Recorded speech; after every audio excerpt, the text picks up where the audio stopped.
வணக்கம், welcome to Priyamudan cook with love. இன்னைக்கு நம்ம பார்க்க போகிறது எக் பேஜோ. இதை வந்து அத்தோ எக்குன்னு சொல்லுவாங்க. இதனுடைய அத்தோ வந்து நம்ம ஆல்ரெடி நம்ம சேனலில் போட்டிருக்கோம். அதனுடைய லிங்க் வந்து டிஸ்கிரிப்ஷனில் கொடுத்துருக்கேன். நீங்கள் வந்து பார்க்கலைன்னா போய் ஃபஸ்ட்டு அதை பார்த்துக்கோங்க. மோஸ்ட்டாக அதில் இருக்க இன்க்ரீடியன்ஸே தான் சேமாக இதுலேயும் இருக்கும். அந்த அத்தோ செய்யும்போது இந்த மாதிரியான மசாலா எக்கும் செஞ்சு சாப்பிடுவாங்க. இப்போ வாங்க நம்ம இதை எப்படி செய்கிறதுன்னு பார்க்கலாம். வாங்க பிரியமுடன் சமைக்கலாம்.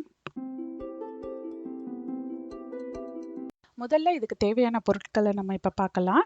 நம்மளுக்கு வந்து முதல்ல நம்ம என்ன செய்ய போகிறோம்னா, இந்த பூண்டு எண்ணெய் செய்ய போகிறோம். பூண்டு எண்ணெய் ரொம்ப டேஸ்ட்டாக இருக்கும். பூண்டு வந்து ஒரு 7-8 பல்ல எடுத்து இது மாதிரி ரொம்ப குட்டி குட்டியாக நல்லா சின்னதாக மைன்ஸ் பண்ண சொல்லுவாங்களே, அது மாதிரி மைன்ஸ் பண்ணிவிட்டு எந்த எண்ணெயில் வேணாலும் நீங்கள் வந்து இதை நல்லா ஃப்ரை பண்ணி எடுத்து வச்சுக்கலாம்.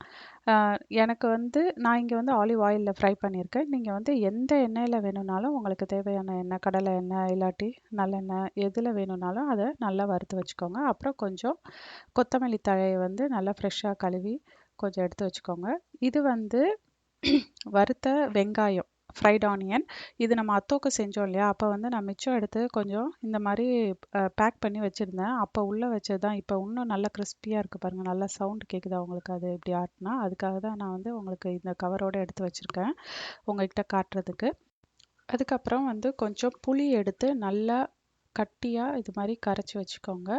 கொஞ்சம் நல்லா திக்காக புளி தண்ணியை வந்து நல்லா கரைச்சி எடுத்து வச்சுக்கோங்க. அதுக்கப்புறம் வந்து ஒரு 3 டேபிள் ஸ்பூன் உப்பு போட்டு 3 டேபிள் ஸ்பூன் தண்ணி ஊற்றி இது மாதிரி உப்பு தண்ணியும் கொஞ்சம் கரைச்சி வச்சுக்கோங்க. காரத்துக்கு கொஞ்சம் காஷ்மீரி மிளகா வந்து நான் வந்து இங்கே அரைச்சி வச்சுருக்கேன். நீங்கள் வந்து எந்த மிளகானாலும் எடுத்துக்கலாம். இது வந்து காரம் கம்மியாக இருக்கும். நீங்கள் வந்து காரம் அதிகமாக இருந்துச்சுன்னா, உங்களுக்கு காரம் ரொம்ப பிடிக்கும்னா உங்களுக்கு தேவையான மிளகாத்தூள் எடுத்து வச்சுக்கோங்க. இவ்வளோ தான் இன்க்ரீடியன்ட்ஸ். ஆனால் மெயின் இன்க்ரீடியன்ட்ஸ் 5 முட்டை எடுத்து வச்சுக்கோங்க. அதை மறந்துடாதீங்க.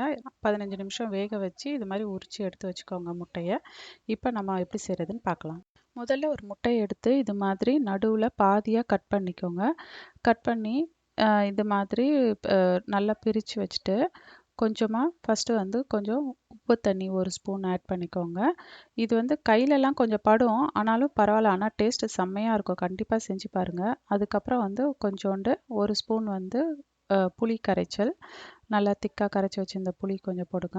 அதுக்கப்புறம் வந்து காரத்துக்கு கொஞ்சோண்டு காஷ்மீரி சில்லி பவுடர். நான் ரொம்ப கம்மியாக தான் போடுறேன். ஏன்னா பசங்களுக்கெலாம் கொடுக்கும்போது இது சும்மா லைட்டாக, இது காரம் இருக்காது, ஆனாலும் கம்மியாக போட்டுக்கோங்க. அப்புறம் வந்து பூண்டு எண்ணெய். இது ரொம்ப டேஸ்ட்டாக இருக்கும். எனக்கு ரொம்ப பிடிக்கும் இந்த பூண்டு எண்ணெய். நீங்கள் வந்து அது நல்லா போட்டுக்கோங்க. அது கொஞ்சம் நல்லது உடம்புக்கும் நல்லது தான் பூண்டு சாப்பிட்டா. அதுக்கப்புறம் இது வந்து கொஞ்சம் அந்த வறுத்த வெங்காயம்.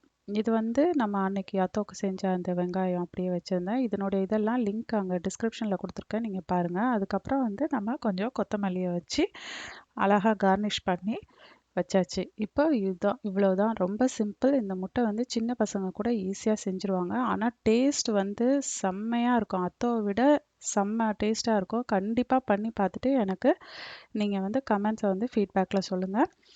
ரொம்ப ரொம்ப சிம்பிளாக அத்தோ முட்டை செஞ்சாச்சு. அவ்வளோதான். இப்போ வாங்க பிரியமுடன் சுவைக்கலாம்.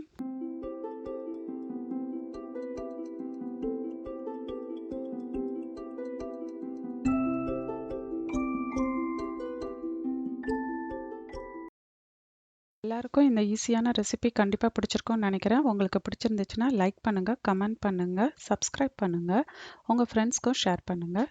மறுபடியும் ஒரு இன்ட்ரெஸ்டிங்கான ரெசிபியோடு உங்களை வந்து பார்க்குறேன். அது வரைக்கும் நன்றி, வணக்கம். தேங்க்ஸ் ஃபார் வாட்சிங்.